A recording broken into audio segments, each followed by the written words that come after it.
some extent, something which is contradictory with the principles of liberal journalism, which means freedom of expression, potential to criticize dogmas, the right to be opposed to a specific philosophy. That's something which is part of the journalism tradition. And it's something which has to be taken into account in our conversation with representatives, for instance, of religious communities. And we can do it very frankly, openly, without any malice, if I may say. So this is the first thing that I want to highlight. And the second thing that I think is interesting, perhaps to underline, is that personally, I'm not totally convinced of the dream of generalizing the principles of ethical journalism to all of the profession. I think the coverage of Islam and the Muslim communities shows that there are different ways for the media to cover Islam. Thus, on one side, there are some media that have as their business model or as their ideology to be against Islam. And I don't think that's going to change. I don't think it's going to be easy to convince them to change the way they would be covering Islam, or ask them to be more ethical, more balanced. I don't think it's possible. The limits that they can be confronted with will be either the law, because there are laws in our countries on discrimination or racism, for instance, which frame the way the journalists are allowed to operate, or the market. The market, someone might say you are too radical, too extremist, so I just stop watching or reading. So this is one segment of the media that I think is very difficult to work with. Then you have also the country. Some in the media sometimes feel that they have to be basically working on some sort of a positive coverage of Islam, because they're afraid that a form of coverage will provoke discrimination, will provoke racism. And so they have internalized that notion that they have to be, to some extent, covering an issue without necessarily getting into the areas where the perception of a particular community, in that case Islam, might be seen as negative. I don't think either. It's not a solution either. I think that when we address the issue of the coverage of Islam, and again, I repeat, we should not focus only on Islam. We should see it as just one way of having to respond to our commitment as journalists, but because we have we should have a comprehensive approach to every community. It's that the fact that I think we have to, first of all, be sure about what kind of journalism we are going to adhere to. And I think it's fundamental. The core issue for me has always been, in my 50 years of journalism, to define myself as a journalist. It's a journalism as an identity to some extent, which prevails upon my other identities. Something which some journalists would consider excessive, but personally, I do think that the values that are enshrined in the basic ethical principles of journalism provide the best way to address many of the issues, and in particular, issues that are controversial, difficult, quite often tense, and on which the journalists are being accused of being either too aggressive or too complacent. So first of all, I would say, let's remind one thing, that in order to practice good journalism, you have to have sort of well in mind a doctrine of journalism. Personally, my doctrine of journalism, and I don't want to say that's the best, or it's my doctrine, the one which I have been trying to practice in all my decades as a journalist, is the public interest form of journalism. It has a kind of a sacred text, if I may say, which is the Hutchins Commission report on the free and responsible media in 1947, which provides, for me, the basic tenets of what journalism in the public interest means. And it really leads to, and I want to repeat them because it's important to base the discussion on very strong pillars, on the 3 pillars of ethics. And you will see immediately the tension that you can be confronted with when covering a specific issue. The first one is seeking truth. It seems absolute and impossible dream, but it's still what we are supposed to do, is to look for the truth, to establish the facts and look for the broader facts behind the facts. We sometimes will contradict representatives of a particular religion, or will contradict some statements or assumptions or assertions by groups or institutions. But our job, first of all, is trying to establish the truth. The second one is to do it independently, in a way that we assume our autonomy as actors in society. We don't depend on others, on other institutions. We are there with a kind of integrity, which is our independence. Of course, again, it's ideal. And I know that in many newsrooms, it's very difficult to do so. But again, we are in a society which is difficult, but where we have to push for those kinds of absurd values to make sure that some of those values will be implemented. And then third, it's something which, of course, is crucial in that discussion, is a question of a sense of humanity, do no harm principle. And it's enshrined in, it's the spirit behind the IFJ Tunis 2019 Global Charter of Ethics for Journalists. I'll just read the Article 9, which is absolutely relevant to our discussion. Journalists shall ensure that the dissemination of information or opinion does not contribute to hatred or prejudice, and shall do their utmost to avoid facilitating the spread of discrimination on grounds of such as geographical, social, or ethnic origin, race, gender, sexual orientation, language, religion, disability, political, and other opinions. And to some extent, and I will be frank on that, I mean, to some extent, of course, it obliges journalists to deal with Islam in a way which will respect this article. But also, it means that the coverage of that article is all the human rights principles, which sometimes might be at odds with some of the teaching of Islam, or the way some people interpret Islam, like about women's rights, for instance, or homosexuality rights. And so this is something that we have to acknowledge. Personally, I'm for the universality of human rights. And therefore, if I have to cover a religion in which there are different ways of understanding those rights, I will have to describe them. And this will not be, I mean, Islamophobia will not be hostility towards Islam. It will just be my job to do so. And behind my job, the values, the human rights values, universal human rights values that push me to cover that issue in that way. And so from those considerations that are, for me, the principles, the pillars of the way I understand journalism in the public service, in the public interest, what can we do more concretely to address those issues? Ricardo mentioned, I have a few examples that we, of course, could discuss, but Ricardo mentioned diversity in the newsroom, for instance. And personally, I have been working in news organizations. Some of them were not very diverse, in Belgium, for instance. And I've been working in news producing NGOs that were very diverse, in which there was such a diversity that it was absolutely the reverse of what I had experienced as a journalist in my Belgian newsrooms. My experience that where you have diversity, it's not automatic, but where you have diversity, you have a capacity as a media to respond to one of the principles of the Hutchins Commission description of public interest journalists, is the duty that you have as a journalist, as a media, I would say, as a news organization, to go beyond your own obvious natural market.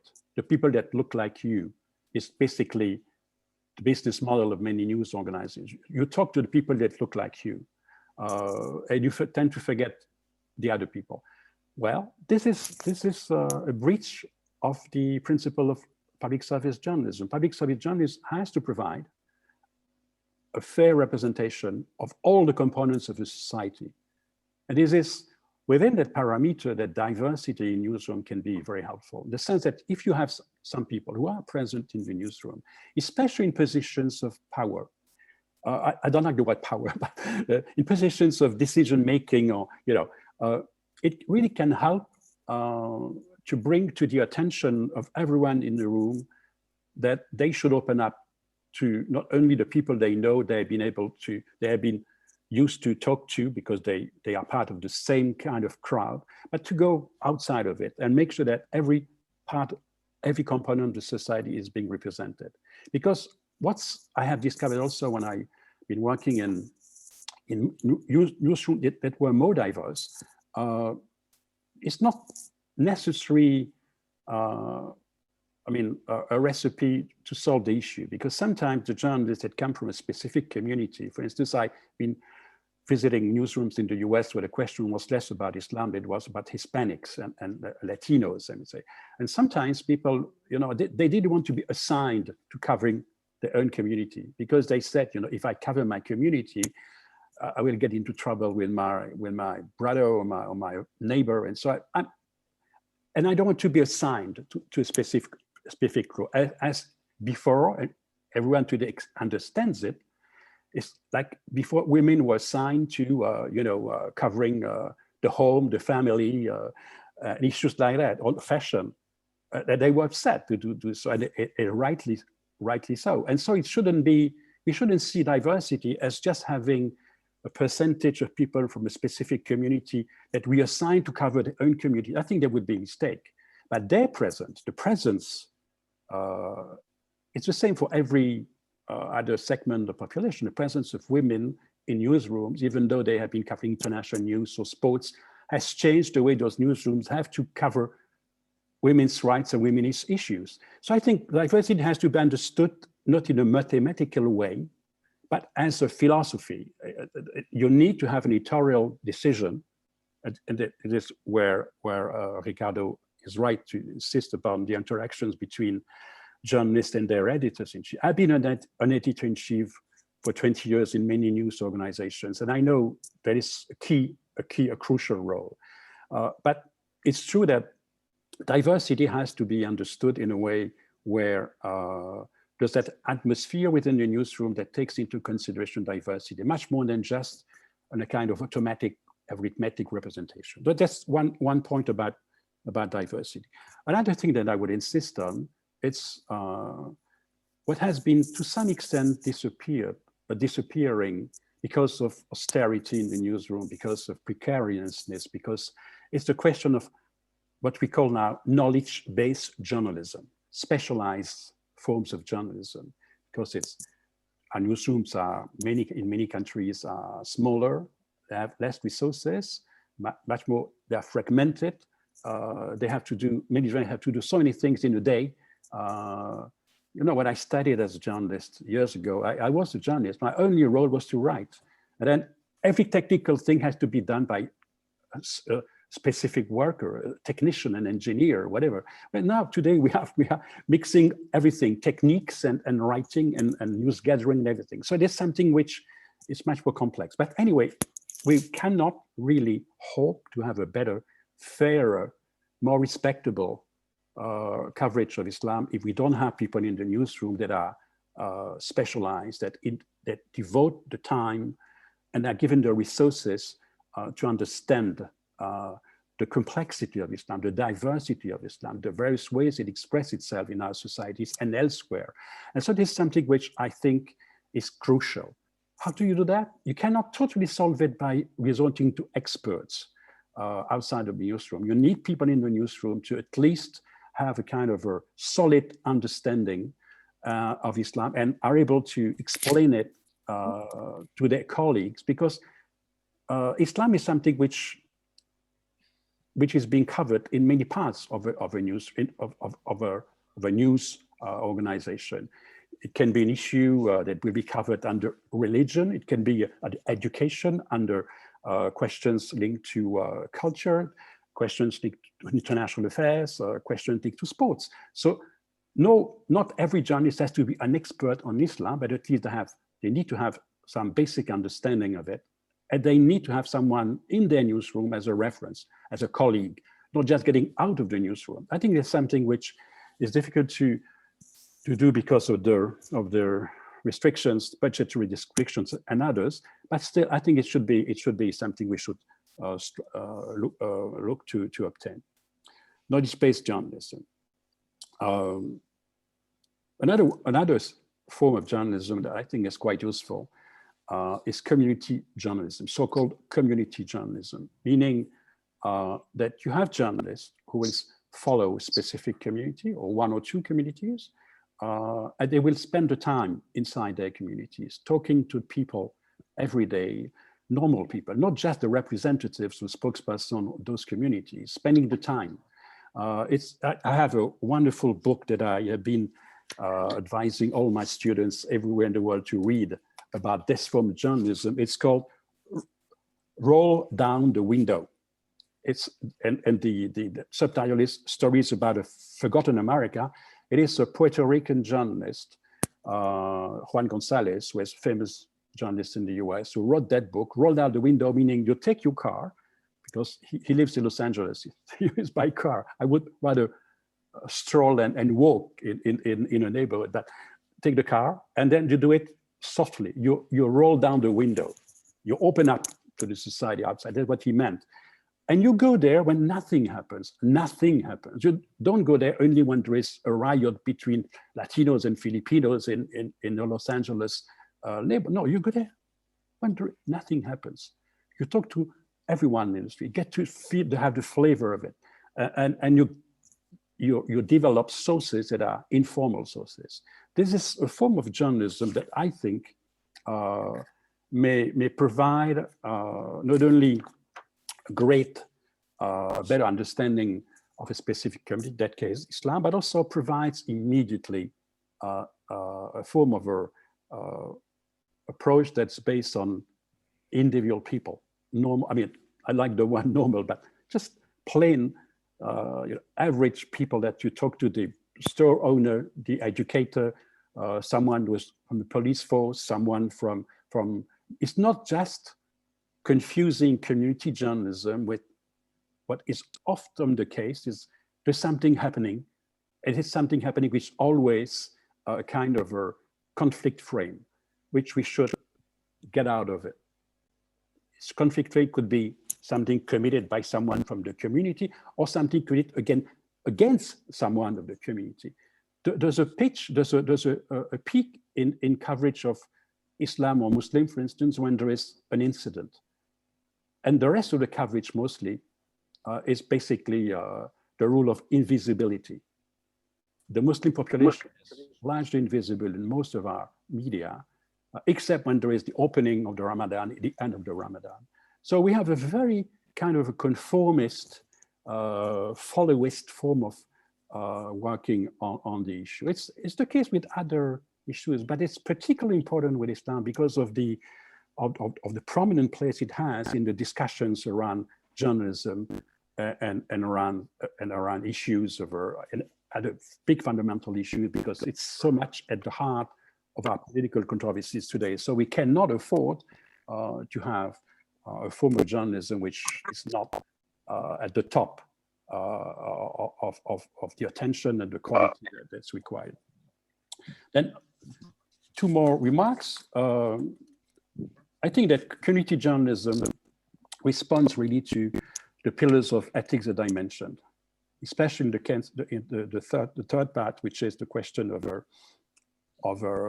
do no harm. I mean, understand who is who, get to know people face to face, talk to them about the weather, about the kids, about normal things. And then you develop that form of attention to a specific community that will help you once there is, for instance, something happening according to the conformist standards of news, meaning an incident, you're able then to talk to people that will provide you perhaps sometimes something which will be completely different from official voices, either from the authorities or from the authorities within the community. So it provides you that kind of independence from those sources that will help you to get a better sense of what's happening in a specific community. Then there is a question that I also think is a form of journalism which is quite helpful when you cover an issue like religion or specifically Islam, is watchdog journalism. It's part of public interest journalism, has a corollary. You act in the public service, which means that you claim as a journalist to be there also to check what the authorities are doing or what any form of power is doing. And the authorities can be the police, can be the administration, but it can be also the authorities of the Islamic community. And this is your role as a journalist to investigate them without fear or favor. That's part of your mission as a journalist. It's also, it has, watchdog journalism means also that you can get into forms of journalism that will help you get over the event-led form of information, which is so hard, so harmful often, because it's so quick and so much, drawn into stereotyping. The form of long-form journalism, like investigative journalism, for instance, that would help you to understand the mechanics of power within a community, that will also understand the people that are organizing hatred against a community, investigating, for instance, the what we call the counter-jihad, for instance, has not been done in many countries. But there is, as I mentioned, those famous media that have as a business model or as an ideology attacks against Islam. There is a strategy in political circles to attack Islam. Who has done the work of investigating who those people are, how they are funded, how they are coordinating themselves? And the same could be said from radical elements within the Muslim community as well. So again, you have to be fair and impartial on this because it's the fundamental part of the issue.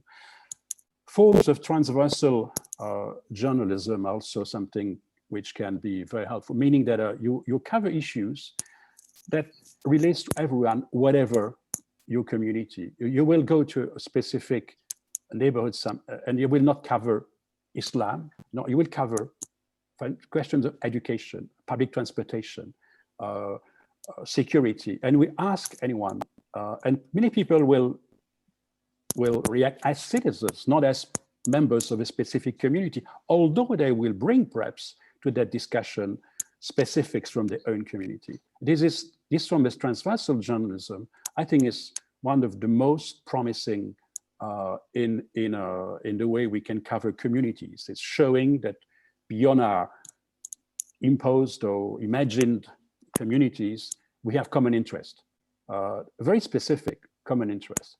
And again, a last remark is the question of the global discussion about issues that are quite often covered in a very, very localized way. I mean, if you cover a Muslim community, you have to be sure that you are able to integrate that coverage in all its dimensions, understanding, of course, the discussions and the events taking place in the specific community, but also the interaction of people from this community, groups or individuals, with their own countries of origin, even generations later. You have to be able to cover, for instance, the question of Morocco, for instance, and political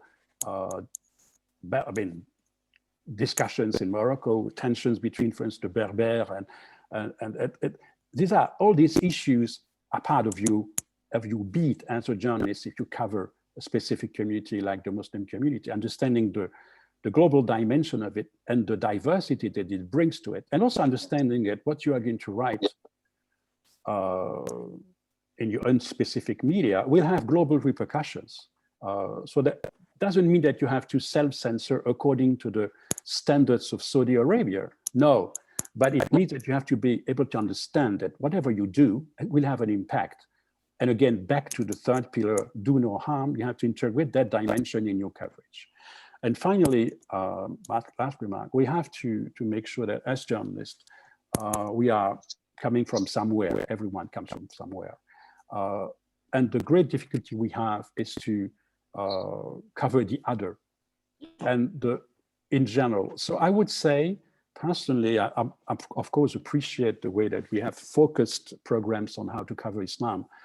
But what we do need, perhaps in our society, perhaps in journalism as much, is to have a better understanding of the coverage of the other in general, in a moment when the tendency everywhere is to basically get back to our own little tribes, and the social media have, as we know, have exacerbated that tendency. And so if we, to summarize, if we want to cover a specific issue like Islam or the Muslims, we have to of course understand the specifics of it, but at the same time we have to always bring back the discussion to the fundamental values of journalism and of human rights. That's what I wanted to say. Thank you, Jean-Paul, for this inspiring introduction, presentation. So I don't see any written question. Is there anyone who wants to take the floor or just to agree with me? I just know that Jean-Paul should leave soon because, you know. Yeah, I have 10 minutes, let's say. Okay, so we have 10 minutes. I have to confess, I have to go and have my vaccine. So, so I have to go for that reason. If not, I would have been so happy to stay longer. But okay, I see one comment. Thank you for this nice presentation, Jean-Paul. It seems everybody agrees with you. Maybe I could ask, what are the words you use to convince a colleague that is not maybe on the same page as you in the sense of the ethical journalism? How do you counter it on the news desk floor? Well, I mean, I could have certain argument with that person. And I'm not sure that I always acted myself according to high standards of ethics. I made mistakes in my life as well. But I would have accepted people telling me, you know, you're wrong on this. But in any case, if you can convince your colleague, I mean, in a normal newsroom, you have an editor, and the arbitration should be done by the editor or the news director on the basis of the shared principles of the media in which you work. So it's not just a question of individual character and sometimes bad character, of someone refusing to do something because they don't like it. No, it's a question that a media has a common project. It's a common project, especially on those issues. You cannot have someone who will cover the Muslim community in a way which would be considered fair, I mean, respectable and strong. I mean, not non-critical, but in a professional way, according to the high standards and the mission of our work. But in that case, if someone is not doing it, is crossing the red lines of ethics, there should be an arbitration by the editor-in-chief.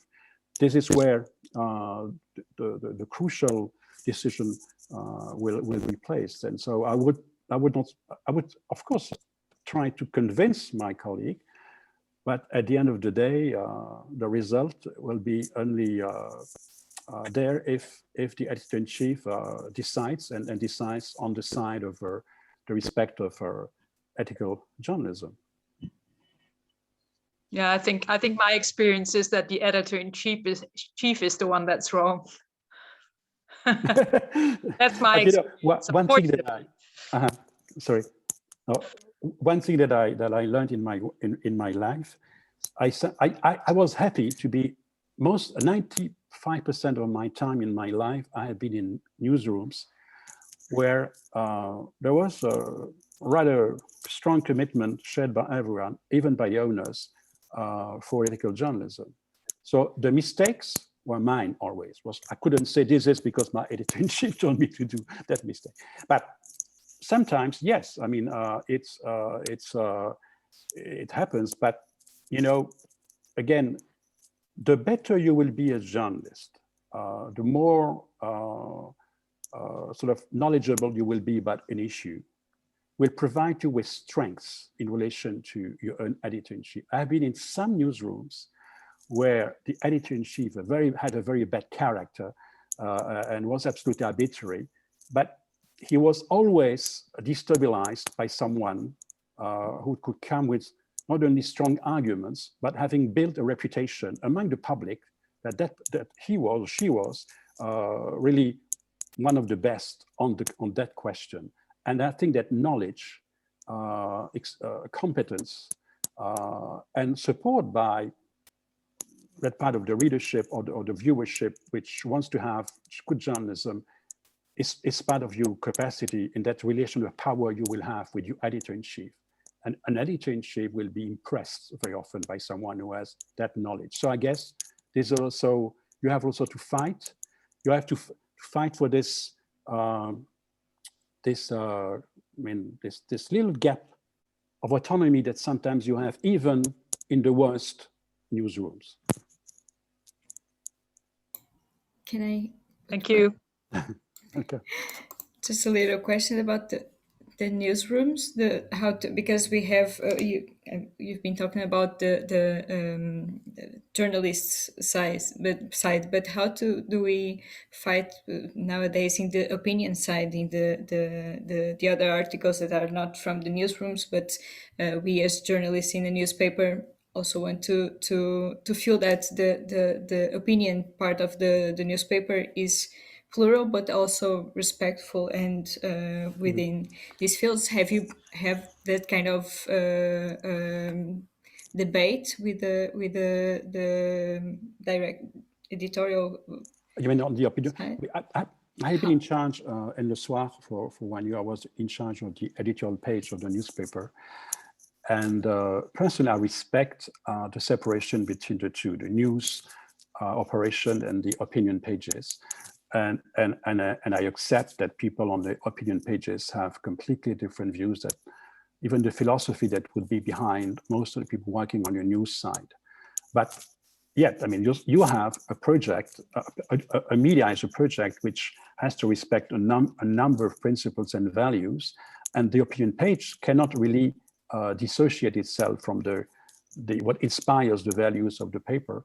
And anyway, if you have opinions, they have to have fact-based opinion. There shouldn't be anything else form of opinion. So I don't know many media that have a complete schizophrenia between the newsroom philosophy and the opinion pages. The only one was the Wall Street Journal that I know of. I mean, you know, you had a rather very professional newsroom, often more liberal or at least moderately conservative. Then you have outlandish, ultra-conservative opinion page, which sometimes contradicted totally the position, the facts in the news page. But I would remember, it was an anecdote.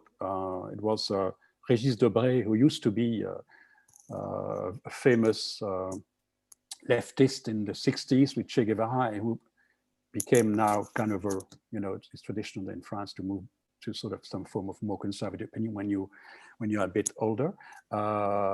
He told once, the guy is a secularist. He's a strong French secularist. And once we asked him, what do you read? And he said, I'm not like you, journalists. You read all the papers. I just have the time to read one, and I read. What do you read? He said, I read La Croix. La Croix is the Catholic-owned newspaper. And I said, what, La Croix? You read La Croix? And he said, yes, because it's the only paper where I can find the opinion page contradicted by the news page. And I think this was a very nice tribute to what journalism is all about. And I think it should inspire us to some extent that we have to make sure that the news page is the core basis of a newspaper, and that we can, because we are reporters attached to facts and our principles, we can shame some of our editorial writers that if they go too far in expressing values that are antithetical to the values that we tend to defend in our news section. Thank you. It would be useful for some debates in my newsroom. Thank you. I have a quick question, if possible. What if the problem is not in the editor or editor-in-chief, it's in the editorial policy that he is adopting or the organization is disseminating to its employees? Like if the editorial policy is problematic and goes against all journalistic standards, how can you deal with that? Do you report it somewhere? Do you take an action? Like, how can you deal with it? You mean when the owner or the top boss is violating the principles, ethical principles? What you mean? Yeah, exactly. Recently, we found it's difficult, some. I have to say. Yeah. No, I know it's difficult, and I've been in one of my worst cases. I was once confronted with that, and I after a couple of months I resigned because I couldn't take it. It was impossible to invert the relationship, and no one was. I had either to submit to the same kind of ideas he was defending, and then lose my credibility as a journalist. And I took the risk of resigning. I know it's a tough question, and it's not easy to do that kind of thing. And you have many cases, unfortunately, in some media where the owner or the editor-in-chief is the one pushing you to violate. You have this Milan Declaration, the Declaration of Milan on editorial independence and editorial charter, which officially, theoretically, should protect you from any order from the editor-in-chief to do things that would contradict the principles of ethical journalism. I think it's the nicest clause that I know in journalism. I mean, no one should force me to violate the principles of journalism, but unfortunately, the capacity of some media do not agree with this kind of thing, and so if you are not in a media which has integrated this kind of charter into its own system, you will have difficulties. It happened once to me, for instance, where I was asked by editor-in-chief to do something that I considered not pretty, and so I refused, and I based my decision. I referred to that charter, and I was not. And the editor-in-chief said, "Okay, yes, you're right. I shouldn't have asked you to do so." But again, it was a paper in which I could breathe and I could express my disagreements. In other news organizations that I know, that would not be, unfortunately, that would not be possible. I would be fired, or I would have to resign, or I would have to wait for perhaps the intervention of a journalist organization or ethical or press council. But as you know, it's not easy to do that. Ricardo could have certainly more to say about it than I would. I think I will have to go if I want to have my vaccine. So, exactly, that's important. Jean-Paul, thanks again for your comments, your advices, and for the dialogue with our participants. Thank you, really. I see that Shirish is already with us. Thank you, everyone. And sorry that I have to leave, but I'm really happy that you listened to me, that I got some that was great. challenging questions. Have a nice day. Goodbye. Bye, Jean-Paul. So, Shirish, do we start now, or you can tell me how do we proceed? Because I think Shirish is ready, because also he has to leave at 3 o'clock sharp. Perfect. So it's a bit tight with the speaker. And then we have another expert, and Shirish will share a bit more experience. Now he's a freelance journalist, but he's worked quite a lot with all the UK major broadcaster news organizations, and he has a lot of experience, a lot to share in this front, why he become a freelance, and also his experience in dealing with reporting this issue. So Shirish, I will give you the floor to share your experience. Thank you so much, Glenn. Thank you so much, Ricardo, and thank you everyone for being here, and thank you very much for inviting me today. It's a real pleasure to be here and to work with you all and to hear from people like Jean-Paul as well. And I'm actually going to pick up on some of the themes actually Jean-Paul discussed as well. So yeah, just to give you a little bit of background about me, I've been a journalist for 25 years now, and as Glenn said, I spent most of that time working in TV, and I ended up working in all of the UK's major broadcast newsrooms. And then just over 7 years ago, I left that world, and a bit later we'll come on to why exactly that was. But I moved from London back home to Wales, and I went freelance. But in that time, I've been really lucky to have done a really wide range of fascinating things. I've worked mainly as a freelance investigative journalist. And in the last 2 years, particularly, I've developed a couple of new roles. So firstly, I've been doing some research and development into new forms of storytelling that are largely based around, well, A, being more effective than what we do right now, but mainly being more inclusive. And I also work a couple of days a week as a community organizer in an engaged journalism team at the Bureau of Investigative Journalism here in the UK, which some of you may have heard of. And that's really a big part of that work, is a little bit what Jean-Paul was talking about. It's building stories with and for communities that are badly served by traditional media. And quite often people call those hard to reach audiences. So that's an absolute joke, right? These audiences are badly served. They're not hard to reach. And that's honestly largely for the reason that traditional media and many of the newsrooms we work in are pretty much inherently racist. And I've done this for 25 years in lots of newsrooms, and I know that's true. And I think actually that was the root of some of the questions you're asking, Jean-Paul, right now. It's all very well having principles, but if the fundamental structures of the newsrooms are racist, it's really hard. I get that. So at the Bureau of Investigative Journalism, we've been doing a lot of work over the last couple of years on what we call decolonizing the news. And that's really taking a fundamental approach to change and reimagining, I hope, what journalism looks like in that dimension. And so I'll talk a little bit more about that too as we go through. So what I'm here to talk about really is how we drive that kind of newsroom change around diversity, some people call it, but let's call it what it is, racism, right? And I want to illustrate that with as many real world examples as possible. And I've been doing this long enough that I've got plenty of examples. But the truth is, and again, this kind of comes back to some of the questions you were asking, Jean-Paul, but I've probably experienced more failure than success in that aim.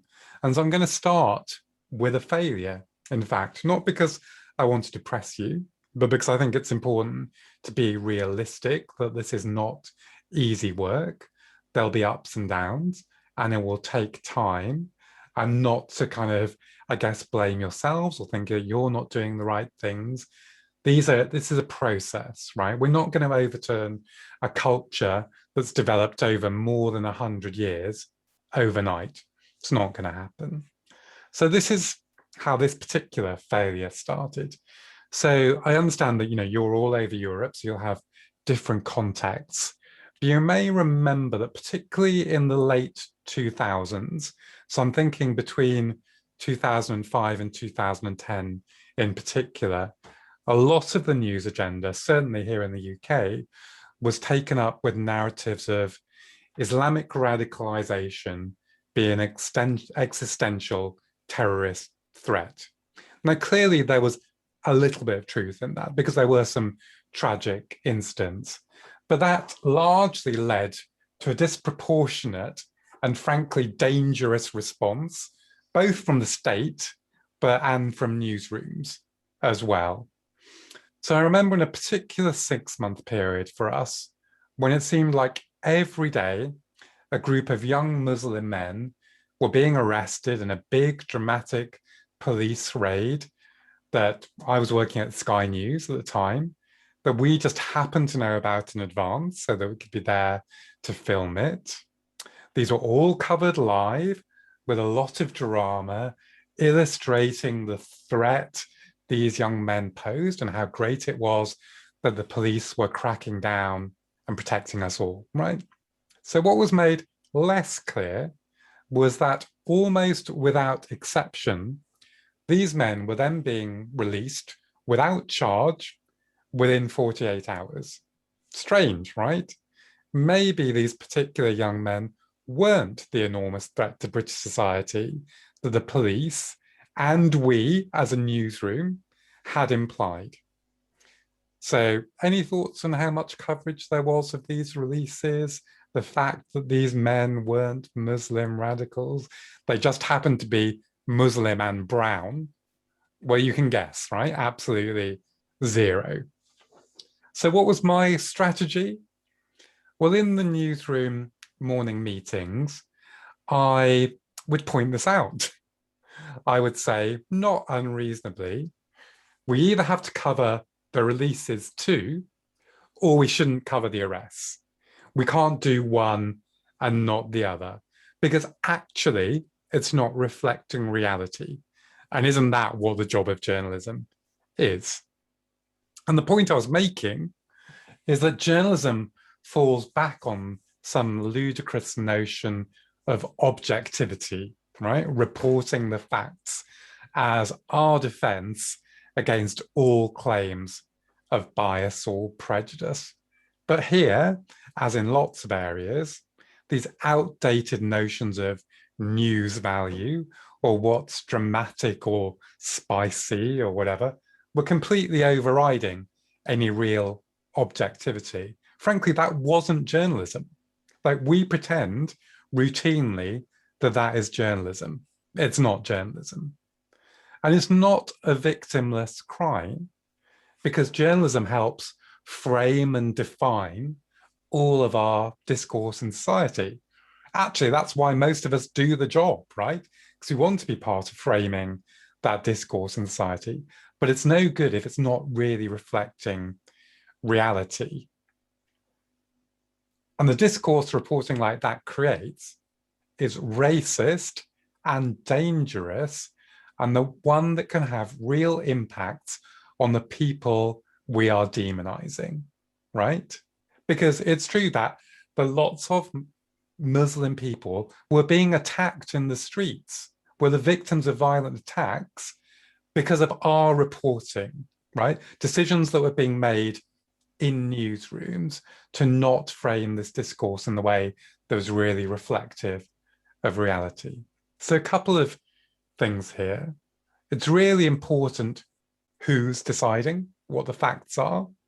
And I'm not Muslim, but I have a real interest in anti-racist reporting because I know, frankly, from bitter experience, what reporting like this leads to is racist violence against individuals and communities.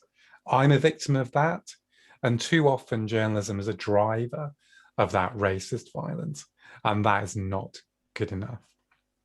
And you'll notice too that I very clearly said anti-racist reporting, not just non-racist, because if we agree, as I hope we do, that racism is a bad thing, then it's simply not enough just to say, I'm not racist.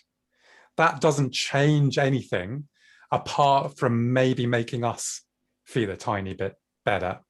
So just to explain a bit more what I mean, let's say someone uses a racist insult in your newsroom? Do you just say, that's okay because I didn't say it? Or do you step in, explain why what they've said is offensive, and ask them to stop, right? That's the difference between being non-racist and anti-racist. And if we think it's not okay in our personal lives to simply let racist abuse happen, then why should it be okay in our professional lives or in our journalism, right?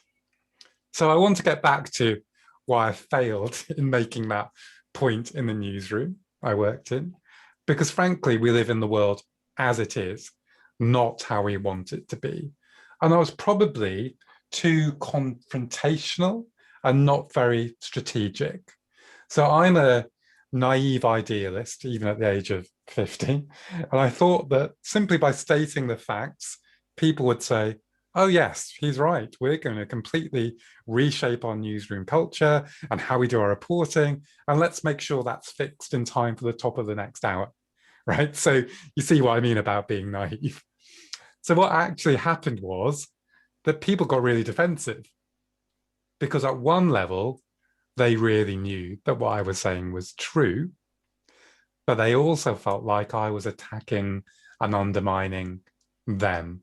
And I think that was some of the questions that you guys were talking about to Jean-Paul. So what it actually led to was a kind of defensive hardening of their attitudes. And honestly, it was the start of a series of events that ultimately led to me really being forced to leave the newsroom. And let's remember that newsrooms, particularly these days, particularly after Black Lives Matter, they often talk about wanting more diverse perspectives. In reality, they're much less keen to actually hear them, right?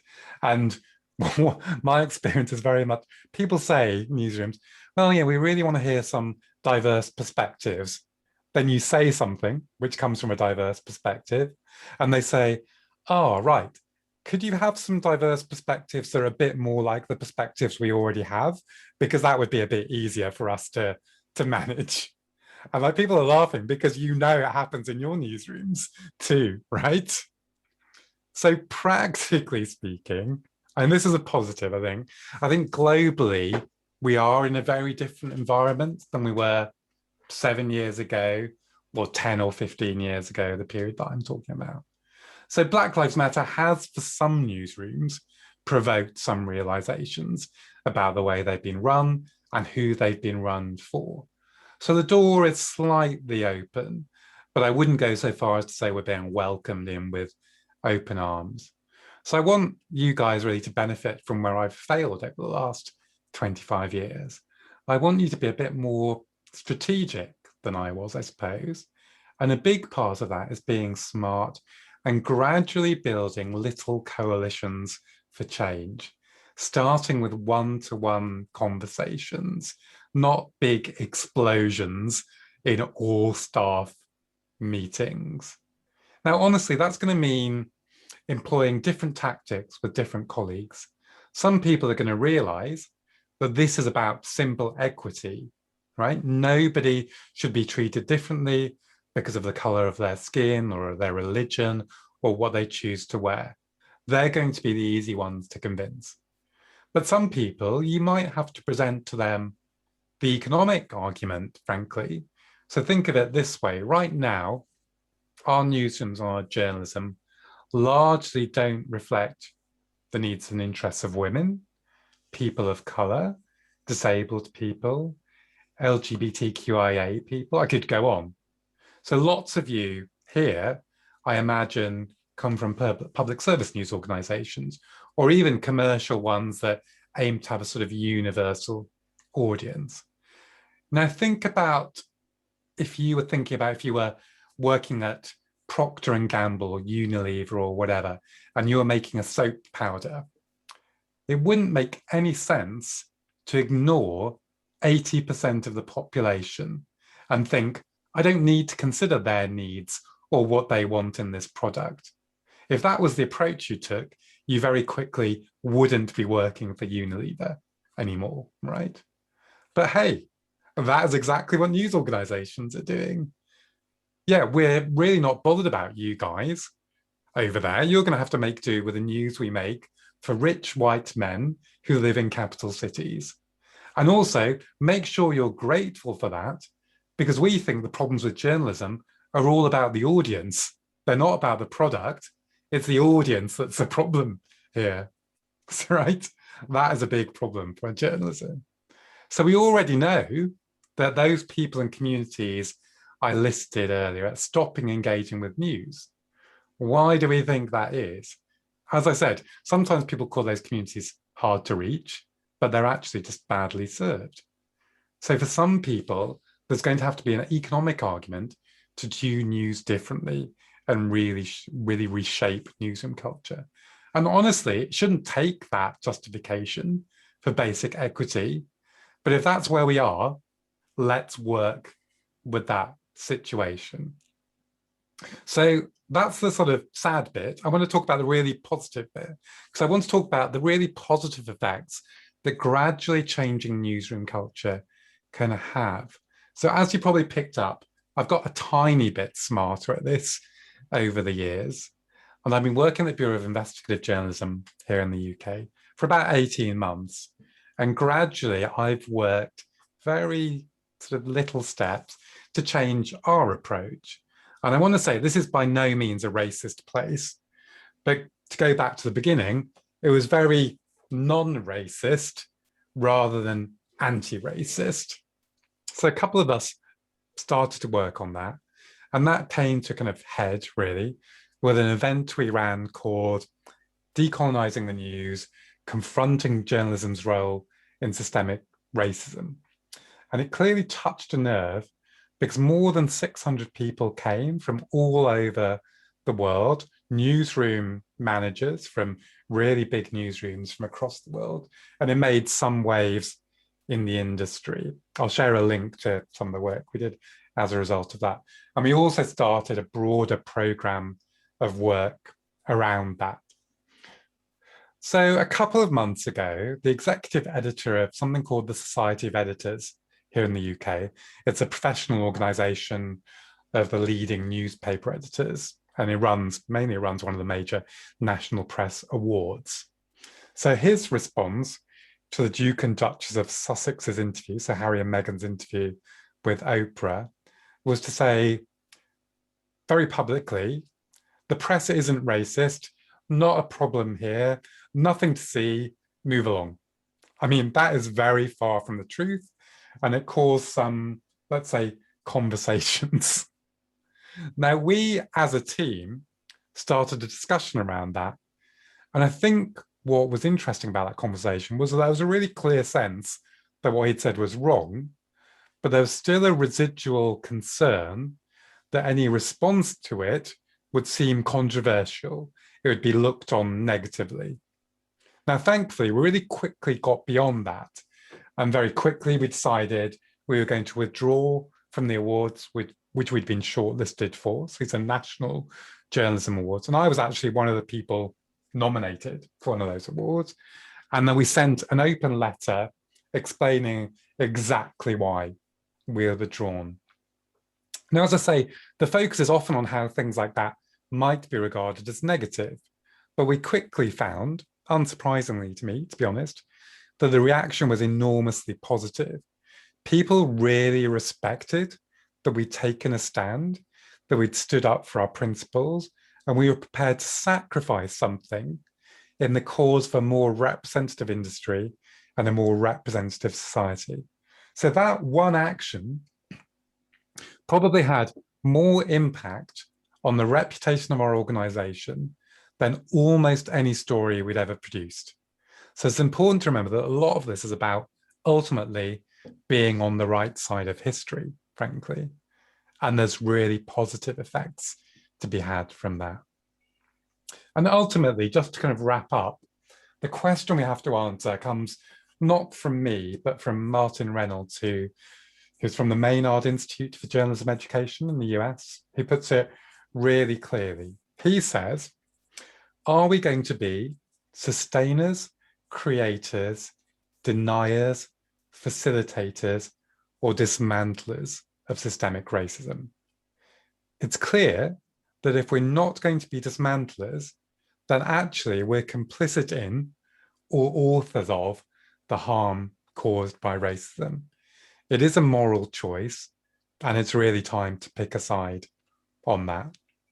And to do that, we need to transform the culture in our newsrooms and create what Martin calls institutions of belonging, right? We need to move from a situation where many journalists of color like me feel like we're tolerated but not welcome, to one where we really know we belong. So how he puts it is, when you belong, you can feel it in your bones. You can feel it when you look around and see that you have the ability to influence change, help make decisions, and that you're not the only one. And the gaze has shifted. It's not merely a gaze of the dominant group, but it's a kaleidoscope of gazes that reflect our diverse world. So I'm really glad that I can be part of helping change the world in that way with you guys. So thank you so much. I'm really happy to answer any questions or discuss anything that's come up for you. Thank you.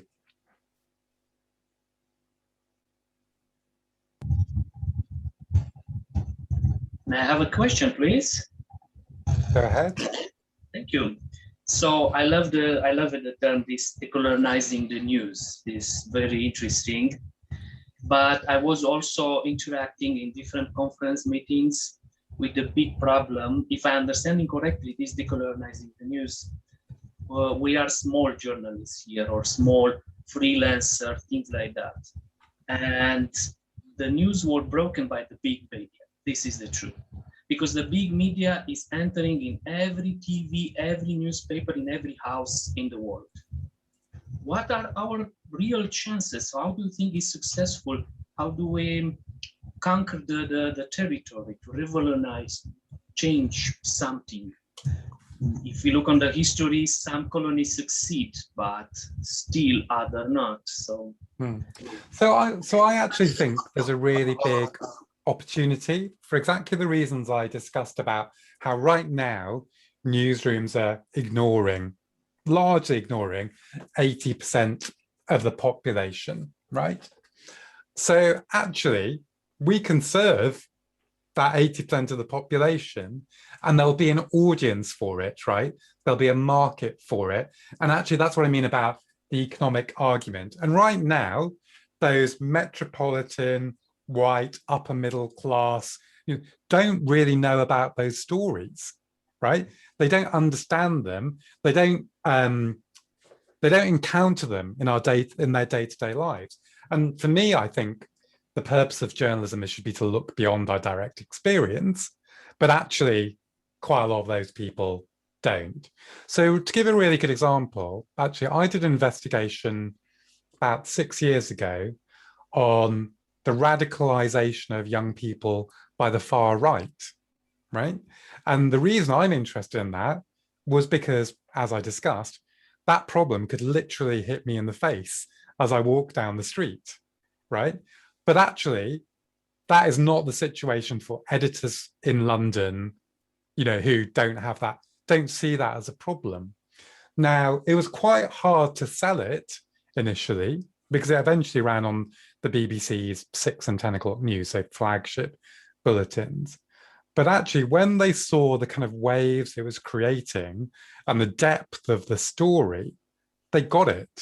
It's just, it didn't enter their conception that it was a problem because we're all around, as I say, the narrative was all around Islamic radicalization, right? There's the fastest growing terror threat in the UK is far right, right? That is growing at an exponential rate. But actually we were ahead of that big leap because I saw it, because I could see the problems, because it mattered to me. And that's why I also say it's important who's making the decisions, who you have in your newsrooms, all those kinds of things. But actually it also depends on, as I'm sure people will say, the people at the top listening. And actually maybe it's around reframing that it as this is something that's going to appeal to far more of the population than you are currently reaching right now. So it's a kind of an example, but I think it is an opportunity. It's not a problem, actually, for me. And if I can, I will put some facts in the perspective. In Netherlands, it was recently a new election, but before the election, it was some rioting. We have the most efficient police, absolutely most efficient. They succeed to catch a lot of bad guys. They are very fast and very well organized. But unfortunately, somehow they couldn't manage these rioters to break some railway station and shops and looting in Eindhoven, which is not quite important city, but is relevant for the minorities. So they didn't let them in Amsterdam, but they let it in Eindhoven. And this was exactly used by the actual past and future prime minister to reach another perspective of the politics and to enforce and to come and to say, like, look, they are the bad guys, specific origin. Nobody mentioned it, of course, but was very understandable which kind of origin and which community is affected. And practically they used this community, and the community didn't realize, and they were just happy to take some bread and wine from the shop and, I don't know, celebrate for a night and just give to the government and give to the politicians a huge, tremendous and unexpected moment to win again the election, again with the same speech against them. How do you see this kind of, I don't know how to manage, like, it's a weak community, it's not having a coagulation, or how could you fall just like that for crumbles which government is showing to you and then is using against you? Yeah, it's hard. It's hard, but I think, but that's why I say it's a process, right? We're not going to change this stuff overnight. I mean, honestly, I'm not that hopeful about being able to change big newsrooms. And actually, a lot of the work I'm doing right now is building completely new newsrooms with those communities that are affected by these problems, so they can tell their stories themselves, and they aren't told by people who, you know, are going to kind of present that kind of negative impression. But I suppose ultimately it's about that kind of falsely objective news values, because I think a really good example of that is how we tend to cover crime, right? So just on a simple level, why do we cover so much individual crime that's not systemic? You know, why do we cover an individual murder, for example, on the news? Because actually, does that tell us anything systemic about the world, or is it just for shock value, right? So we know the answer to that. But also what that does create, it's a fundamentally conservative with a small c approach. What that creates is the impression that the world is much more dangerous than it really is. And then that stops you having evidence-based discussions about punishment versus rehabilitation, right? Because then people start to think, well, we should lock everyone up forever, right? If you instead asked, for example, do you want more crime or less crime? Which is a much better question. And all the evidence shows that actually we achieve less crime through rehabilitation, then you start to have objective conversations based on evidence. But what we do as journalism organizations is do the shock value, which creates an entirely different non-evidence-based discourse, and yet we call that objective. So it's a slightly different example, but it's around that thing of what are our news values, where, you know, we pretend they're objective, but the minute we look at them for a second, we realize they're not.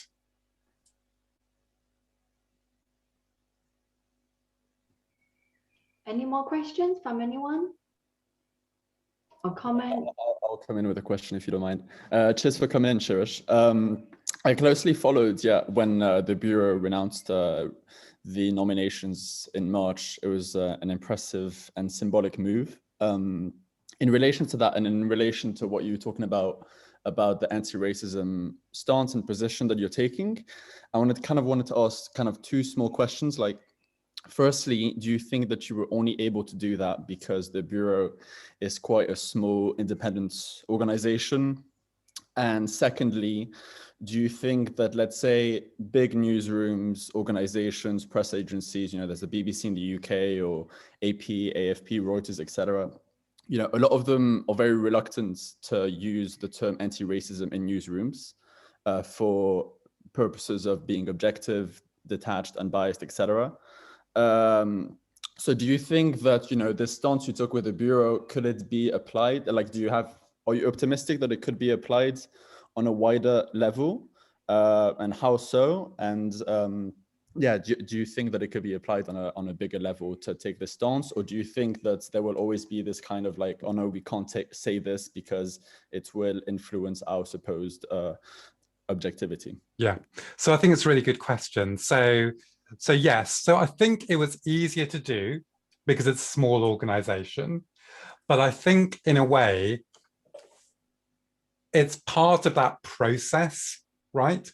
So we could do that as a small organization because there's fewer people to influence, frankly.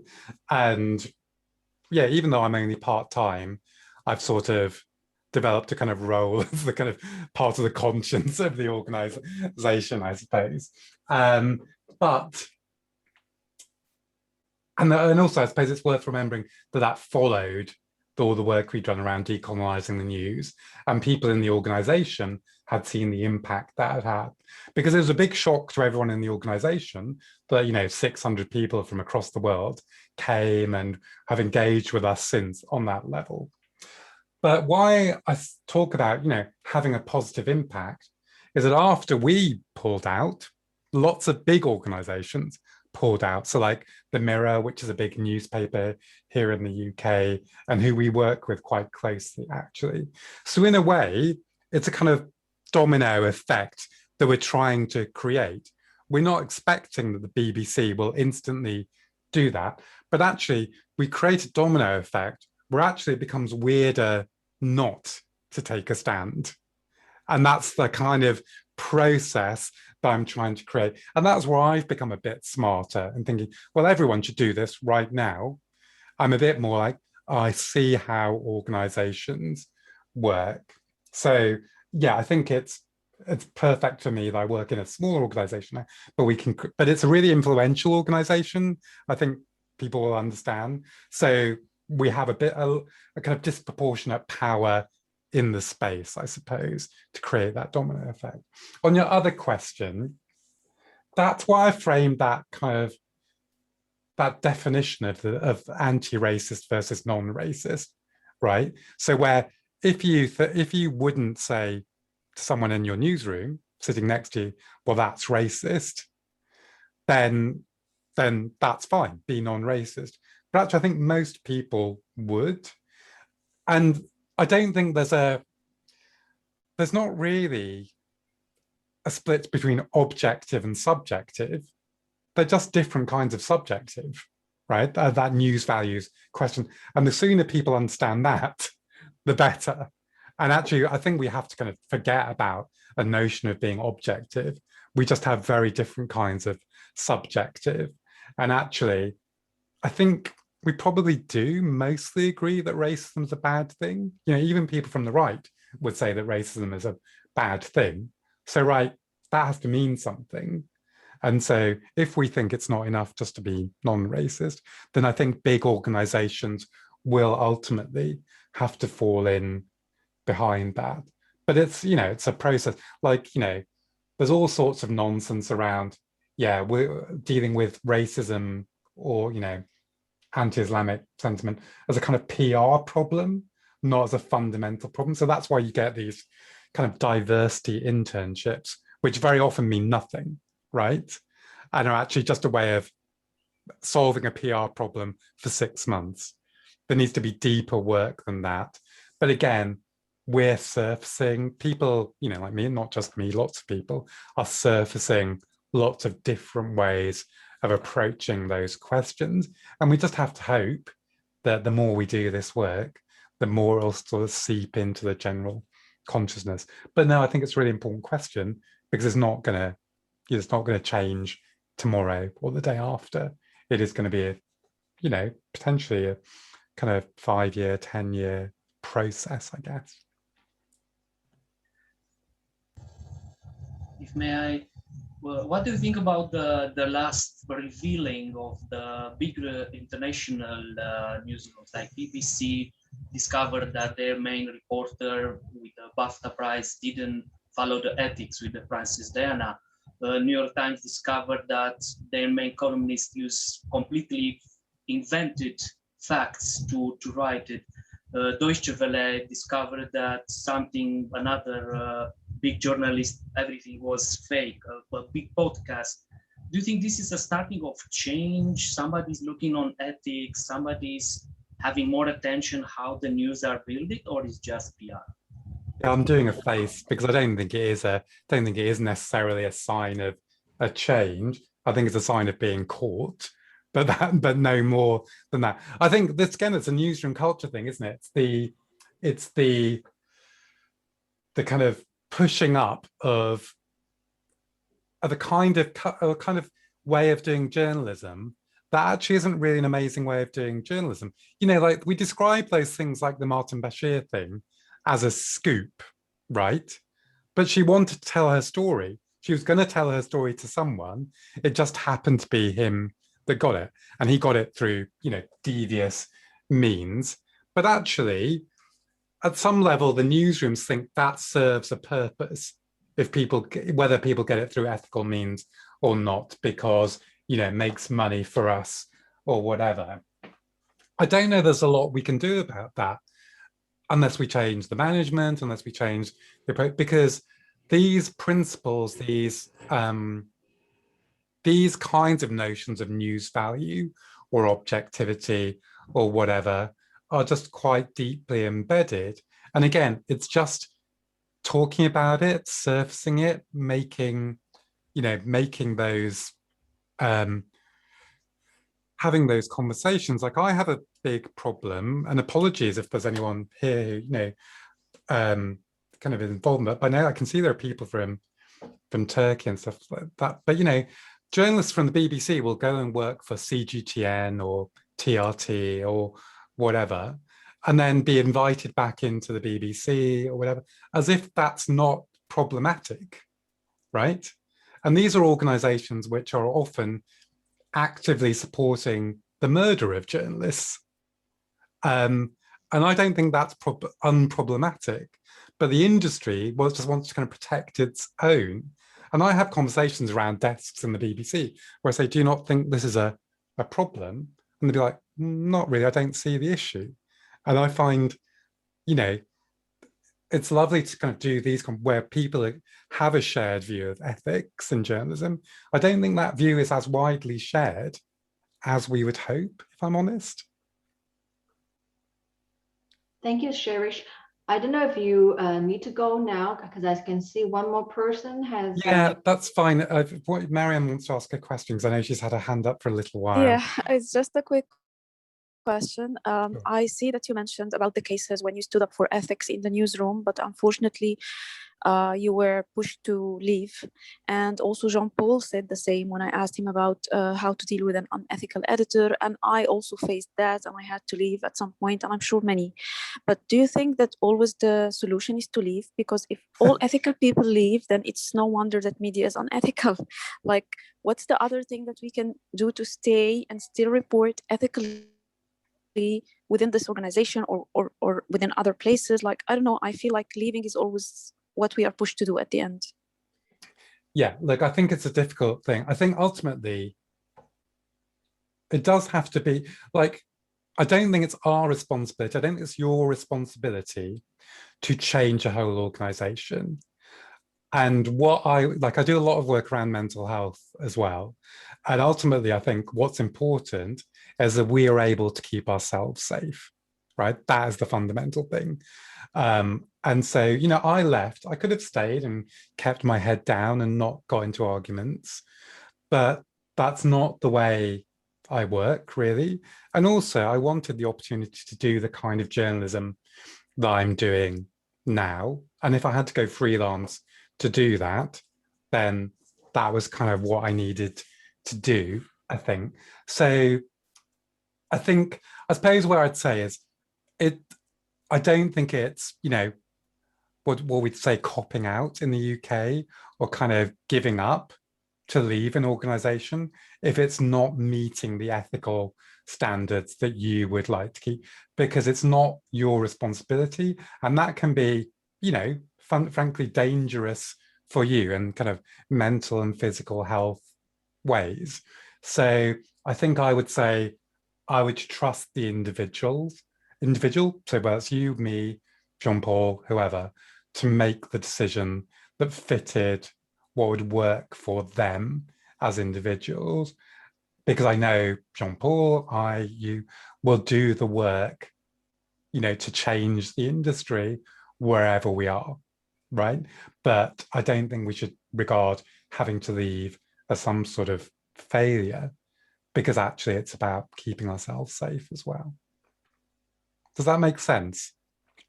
Yeah, thank you so much, because I also imagine the mental burden that we have thinking that we must change this. So yeah, you brought up a very great point. Thank you so much. No problem, pleasure. So thank you so much, Shirish. So really, really rich experience from you, and I hope the other get a bit motivated as well. And I would suggest we can have 10 minutes break if we can come back around 10 past 3. And then we have another expert, Neila, and she's one person fighting inside the organization. Sherry is fighting from inside and outside, and Neila will share with her experience of how we can fight when she's inside the media organization. So see you in around 10 minutes.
Just checking if everyone is back here.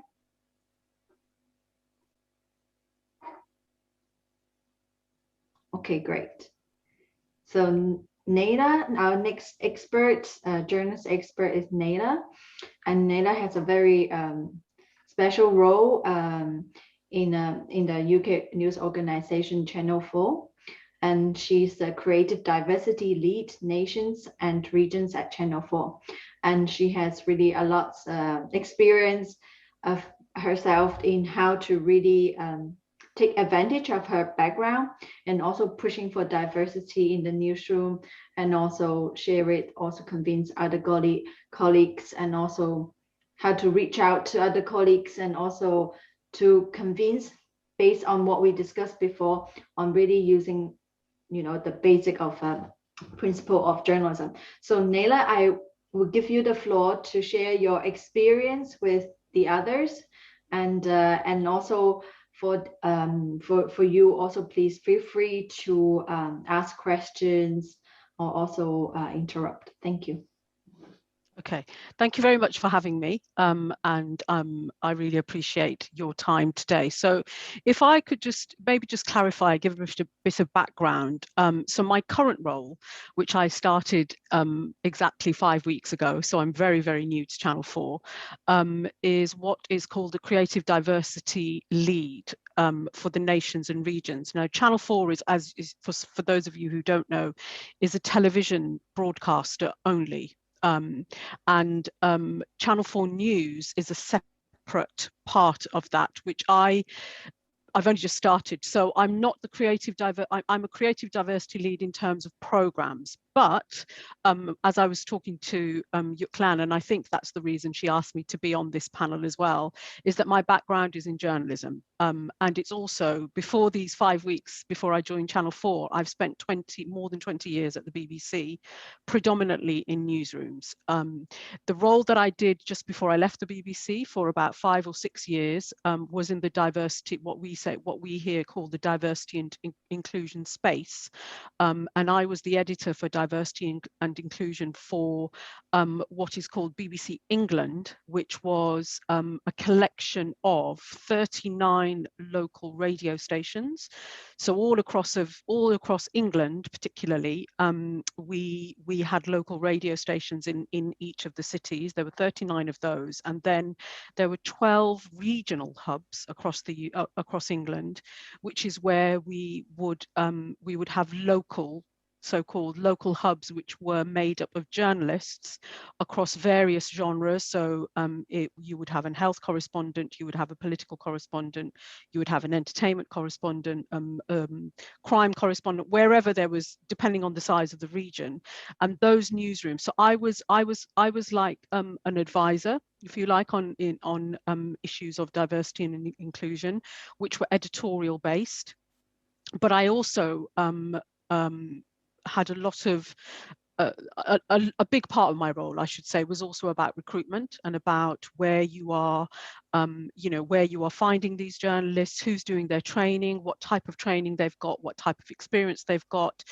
Does your newsroom look like the region that you are serving as well? And that is literally kind of, a direct, if your demographic, for example, I live in Birmingham, which is in the West Midlands and is the second city in the UK, and the second largest city in the UK. So we had a local radio station, Radio West Midlands, and then we also had a local TV kind of program going out as well across the day.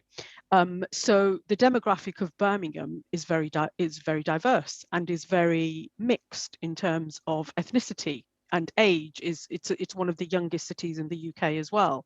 So is that reflected? This is a very crude kind of, if you like, formula, if you like, but does your newsroom look like the city that you are serving? So that's kind of the role that I came from and am now in Channel 4. Beyond that, and I was talking to Kulkarni about this earlier this week when we were talking about kind of what would I bring to, what can I bring to you guys, and what can I talk about? My career was, it just wouldn't have kicked off if I hadn't done journalism, and I loved the idea. I think to be a journalist, we were in a safe space to say that you have to be nosy. So you have to be interested in other people's lives. You have to be interested in stories. You've got to be interested in people. I think you have to be interested in telling stories about those people. And that can be, you can be specialisms. That principle, if you like, for me in journalism can work in sport. It can work in food, if that's your interest. It can work in any kind of topic or area or genre that you are interested in. And then of course there is the whole general news and information as well.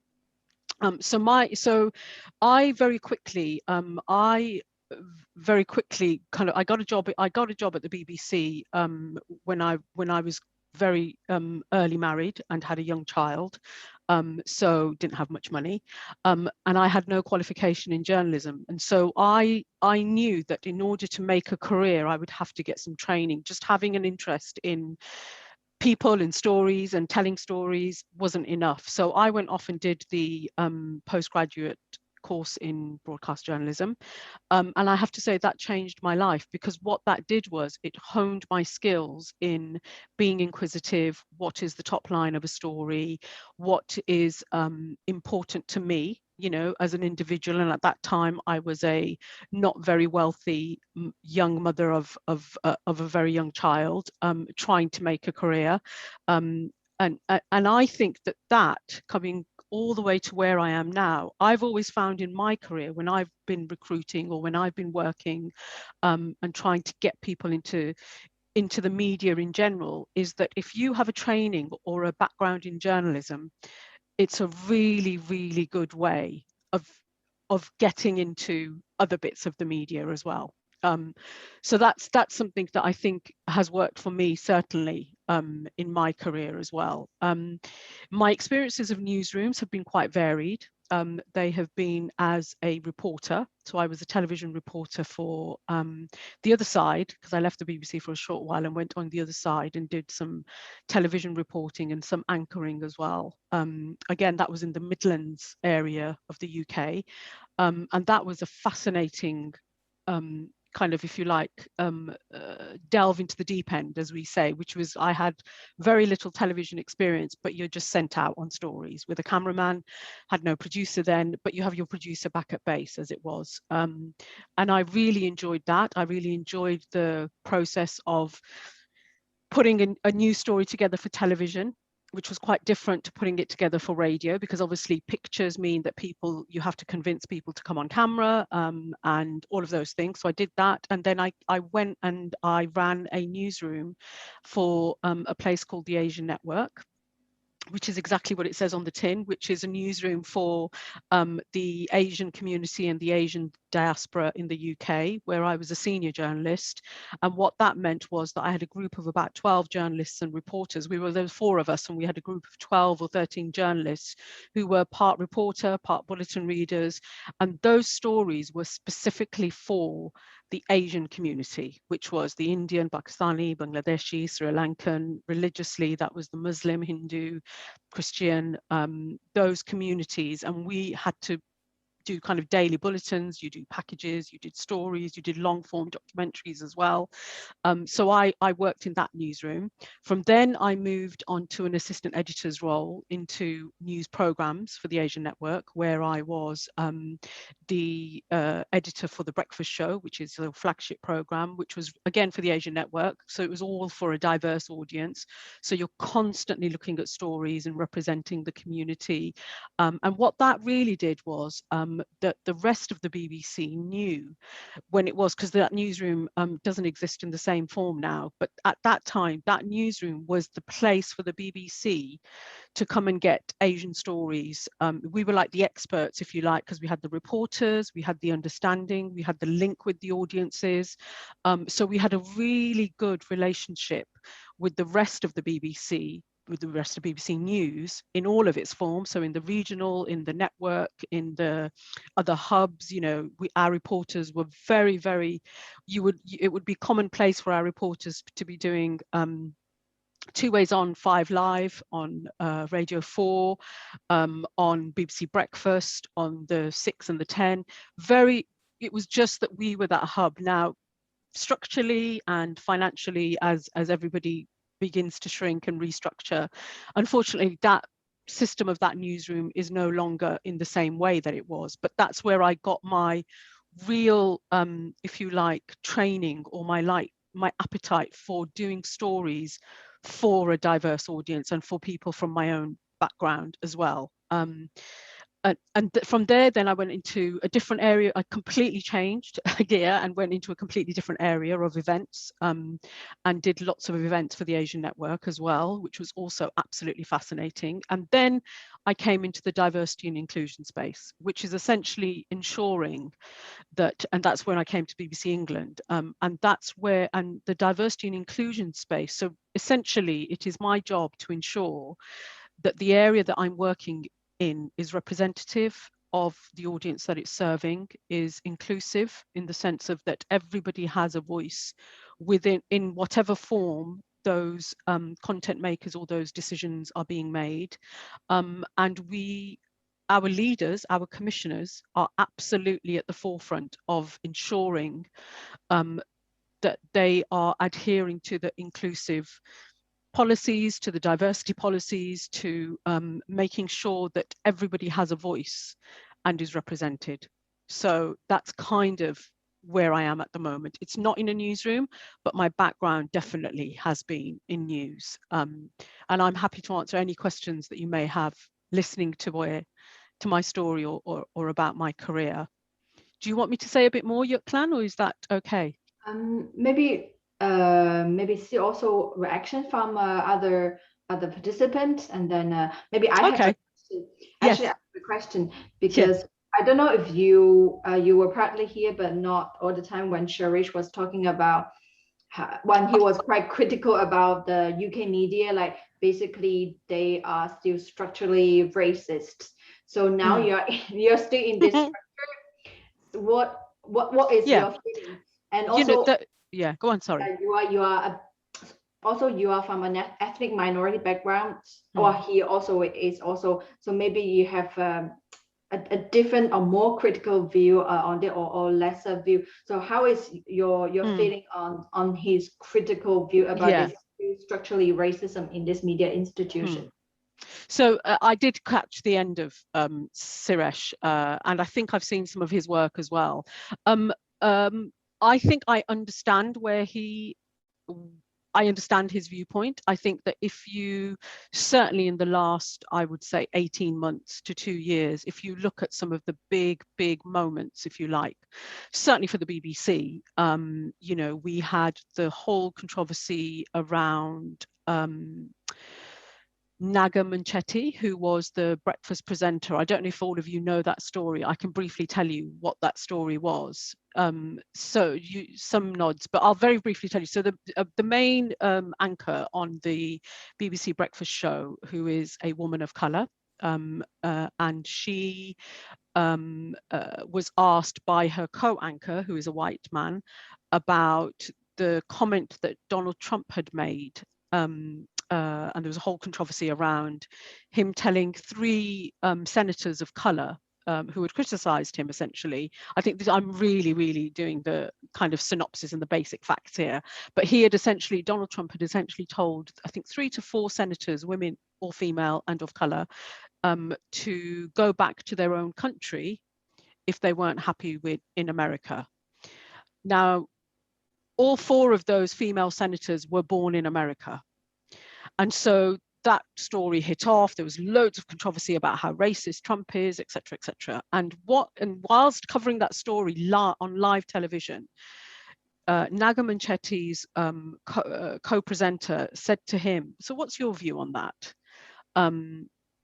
And all Naga said was, and it was interesting because we were talking about impartiality. You were talking about impartiality and about being objective, and how the BBC is absolutely, you know, one of its core values is about impartiality.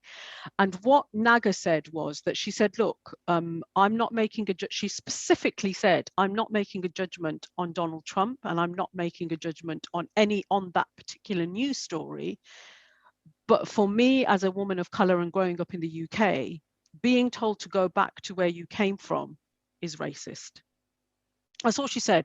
So she clarified her point. And anyway, what happened subsequently was it all kicked off in terms of people complaining that she had. So Nagamanchetti was then reprimanded. One person complained, or two people complained, to say that they felt that she had compromised her impartiality by saying that she felt that the term. So just remember, she said that the term that Donald Trump used was racist, not made any judgment on the story or on him. That then turned into a whole, the counter narrative that then started was that why are you complaining about, she clarified that she wasn't making a judgment, her impartiality wasn't ruled, etc., etc. Anyway, what the BBC then had to come out and make a public response. Their initial public response was that she had compromised her impartiality.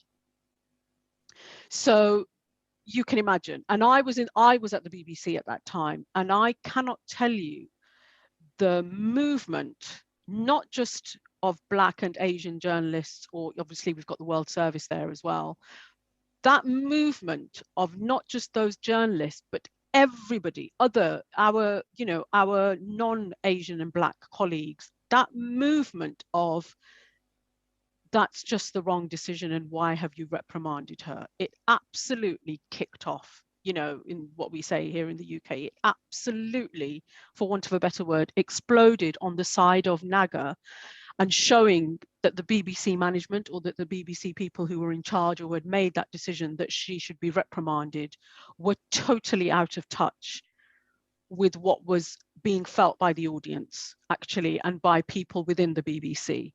So what that then led to a whole series of events, which I won't go into all the detail, but it was a fascinating, if you have time, it was really interesting to go and watch how it all unfolded.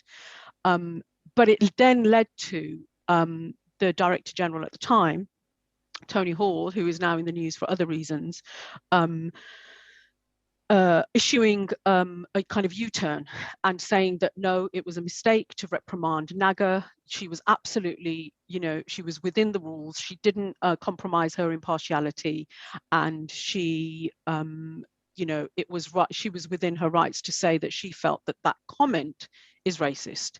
Now, going back to what Shirish was saying, that's where I think those sentiments come from about institutions like the BBC or other places being racist.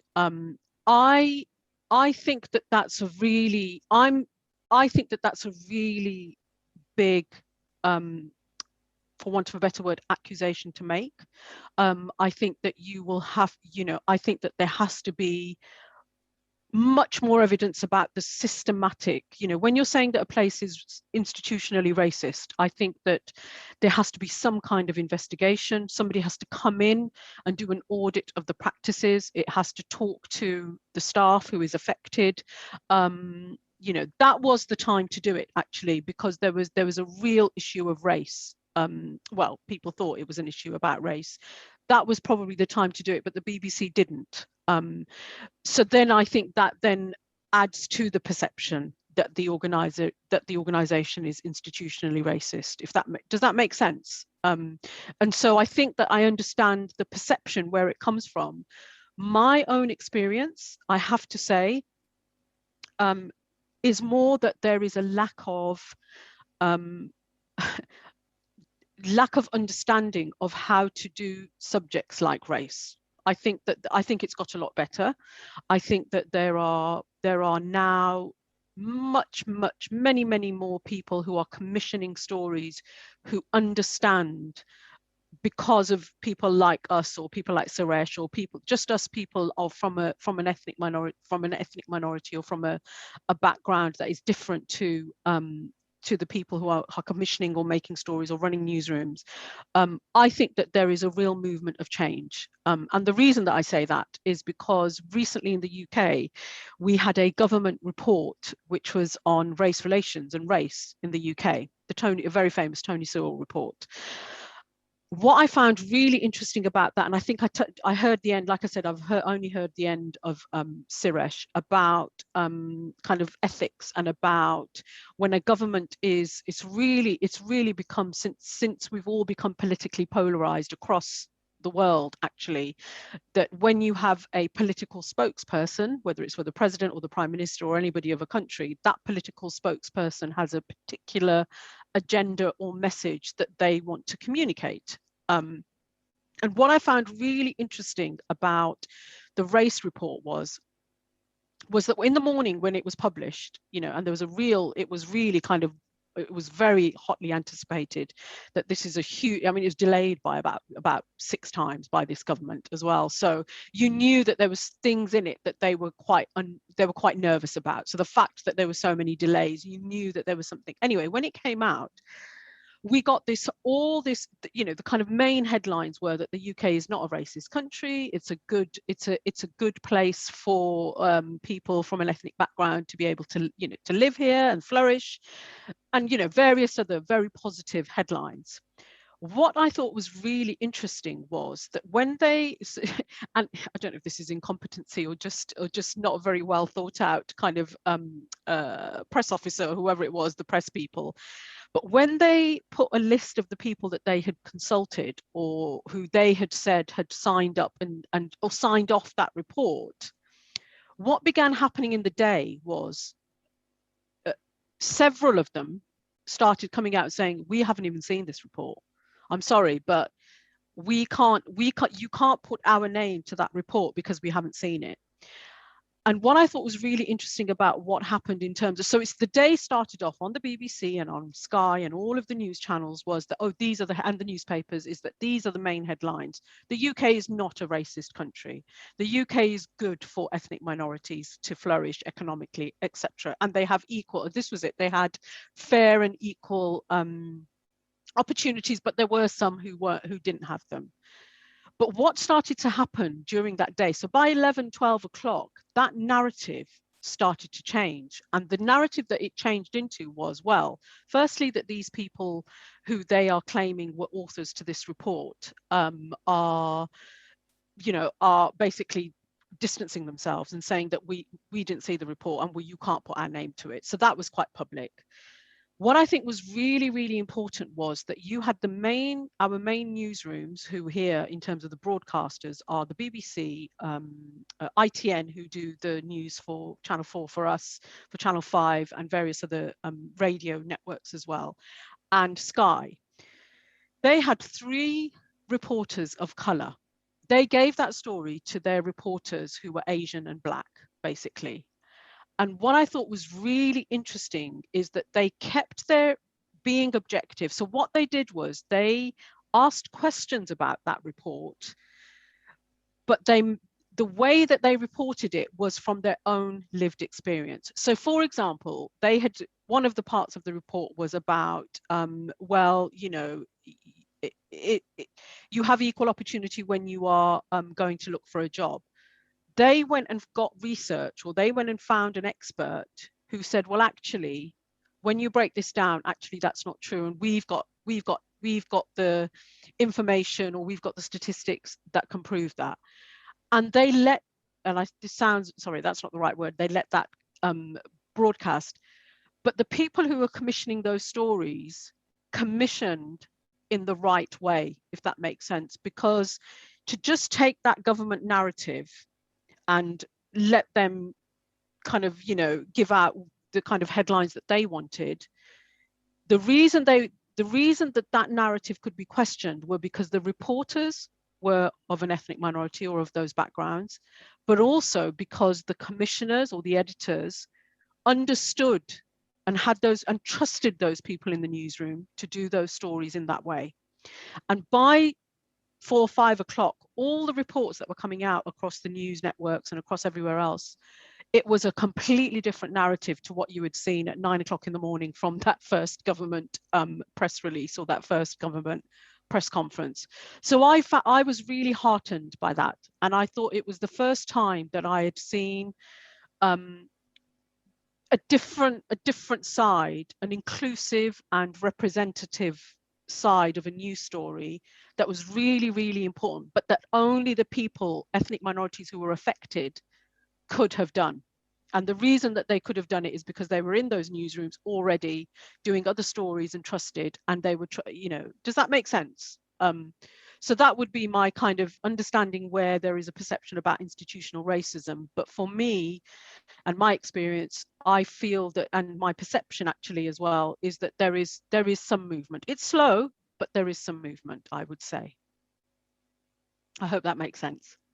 Yeah, thank you. Does anyone have any other questions or comment or example to share? Feel free to do so. I can talk a little bit about while people are thinking. So I'm also of a Muslim background, Muslim Pakistani. I'm born in the UK, but it was really interesting that while I was at the BBC, I remember there was a real discussion and a real, certainly after, so we had the Manchester bombings, which I can't remember what year, that 2016 I think it was, and I remember there being this whole movement again, and obviously social media I think has changed so much in the way that as people or as a society, how we consume information. And I think that, you know, obviously there's a whole separate piece of work on fake news and how it's really important to ensure that the resources and the sources that you're getting your stories from are genuine, are real, you know, all of that. And it was really interesting that the BBC, after that event in Manchester, it was the Ariana Grande concert where there was a bombing, and it was very quickly, I think we had a few actually Muslim Islamic extremist related attacks in the UK, and what I found really interesting and actually heartening was that at the time the director of news decided that there had to be some discussion about the perception of Muslims in the newsroom and how BBC News approach stories about Muslims. And so you know, there was a bringing together of experts within the newsroom. So we had people from Panorama, we had people from the Today programme, you know, we had Frank Gardner, who was the Middle East, who still is the Middle East correspondent, quite a heavy load of people from news, but then also we brought in experts from religion. So there's, you know, BBC Religion, we had the social, what was it, the social something unit, audiences, all of these different people internally in the BBC, all of us in a big room for half a day. And then we had some speakers. So we had Frank Gardner spoke about his experiences of the Middle East and how he felt that the perception and portrayal of Muslims had changed and why he felt that had happened, and the things that in some of his experiences. Then obviously you had some of the high profile Muslim reporters, journalists, who gave their input and their experiences and how they felt that perceptions and stories had changed. And what I think what the Director of News wanted from that was, one, a bringing together of lots of different people to share expertise and share experience. But I think it was also at the end of it, what he said was that he wanted something really, he wanted something kind of as a main objective. What are our main objectives? And I think what they decided was that they wanted the language and tone around Muslim portrayal to be different in news, and they wanted to get a bit more advice about that and get a bit more information about how that would be possible. And they also wanted to make sure that the relationships, because the BBC is quite a big organization, but they wanted to make sure that these relationships, these people who were so-called, for want of a bit, on the front line of working with the Muslim community, all were together, because some of them didn't even know each other. You know, I know everybody just thinks of the BBC as one big, but actually a lot of people don't know each other and don't work together and don't kind of see each other. So it was a place where it was almost like a new community where you could safely exchange your expertise, which is also a role for diversity and inclusion, where you bring expertise together or you facilitate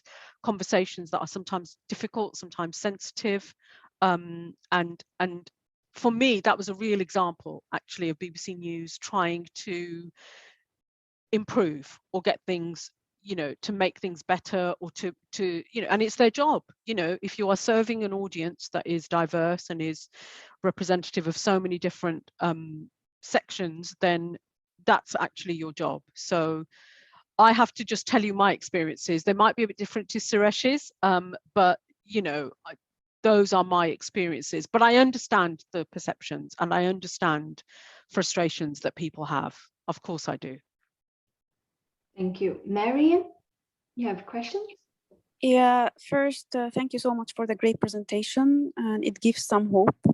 As you mentioned, BBC, actually, I hope that it is that changing and we can see more diversity. But I recall, for example, last week with the escalation of the war in Palestine and the conflict and the, you know, many people criticized the BBC content in particular, and that even BBC opened a hotline for receiving complaints about bias about the Palestinian content. I can even post the photo here, screenshot of the complaint mechanism that they made. So I know that making a complaint hotline is itself something good that you are changing, but I think that you are saying that this change is happening since a long time and we are still seeing it till today, that even they are being reported. What do you think about that? I think that, yeah, I saw that. And to be fair to the BBC, they also opened the same complaints page for the Duke of Edinburgh's death, because people were complaining that the coverage for the Duke of Edinburgh was too excessive and it was not what they paid their license fee for. So the two times that I've seen that the BBC have done that was, yes, you're correct, for the coverage for the Israeli-Palestinian story, but it was also just about a month ago for the coverage of the Duke of Edinburgh. So very, very different stories and very, very different people complaining, I imagine. I think that what happens is, and I think that this is one of the difficulties really in terms of working in the media and particularly in news, that the processes are quite slow, unfortunately. I think that the processes are slow, but it's also, you know, it's quite, when if the director of news at the BBC says, right, this is how we are going to refer to, I don't know, you know, people from Birmingham, we're going to call them Brummies from now on. Even by him saying that change, I guarantee you that 50 to 60% of people who are reporting on Birmingham will not call people Brummies, if that makes sense. That change takes time. It takes, and incidentally, it doesn't happen like that. You know, any change that takes place is to do with the people and the people running it, and it's cultural, and it's I suppose what Shirish was saying, it's institutional. It takes time, you know, and I think that the coverage for the Israeli-Palestinian conflict, yes, they have opened up, but that I think is because it's such a huge amount of people want to have their opinion about the coverage. So that's why they facilitated that in that way. I think that even the fact that they've done that probably wouldn't have happened pre some of the discussions that I'm telling you about in you know, from a few years ago. These things do take time, you know, and I think that it's a constant,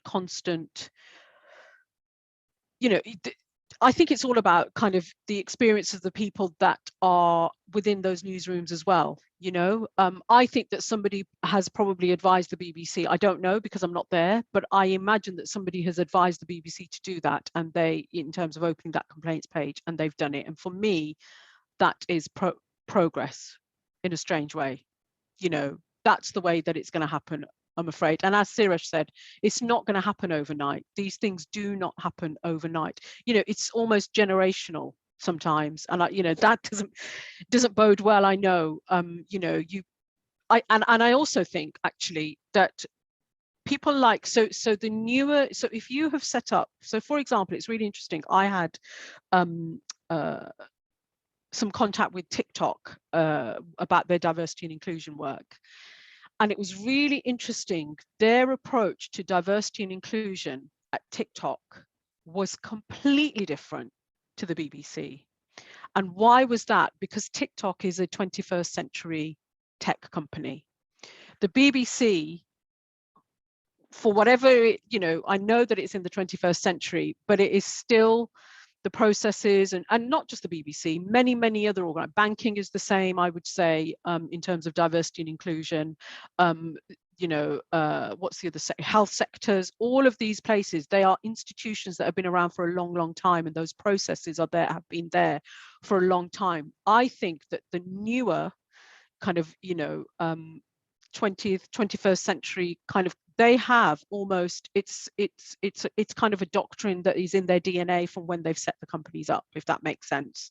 And that's not an excuse for them, but I think that the newer you are, the more tuned in you probably are to the diversity and inclusion space, I would say. And you know, that is a little bit defensive of the BBC, but I think that it's such a big organization and such a big institution that to change things, you know, very quickly is just not possible. I hope that answers your question, Miriam.